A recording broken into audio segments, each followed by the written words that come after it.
صباح الخير او مساء الخير على حسب الوقت اللي هيظهر لكم في الفيديو.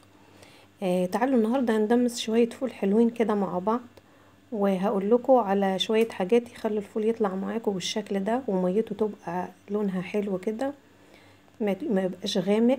شايفين طبق الفول عامل ازاي؟ يلا تعالوا بينا نشوف هنعمله ازاي. معايا نص كيلو فول، معايا مغسول طبعا ونضيف، معايا عدس ومعايا طماطم وتوم وفلفل حار وجزرتين صغيرين.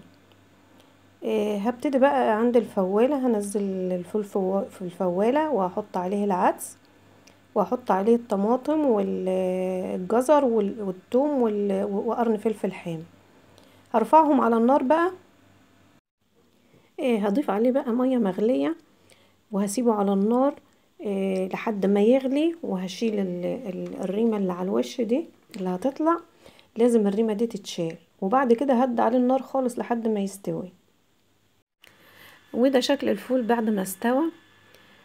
هغرف طبق معاكم، وعايزه اقول لكم على شويه معلومات انا ما قلتهاش من الاول لان الفيديو كان سريع. لما نيجي نحط الفول على النار نسيبه يستوي براحته ونوطي عليه ونزوده، كل ما ينقص الميه من عليه نزوده ميه مغليه، ما نزودوش ميه بارده. لو زودناه ميه بارده مش هيستوي حلو وهيسود، مش هيديني اللون الحلو اللي طالع بيه الفول ده.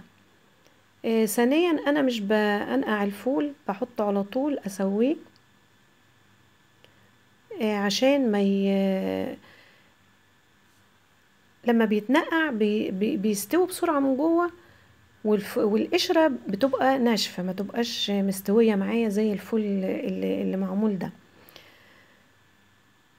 دي طريقتي في تسوية الفول. شايفين بيتهرس معايا بسهولة جدا بالشوكة، لا بيحتاج خلاط ولا بيحتاج حاجة، لانه مستوي حلو وكله زي بعض. يا رب الفيديو يكون عجبكم، اعملوا لنا لايك وشير واشتراك في القناة.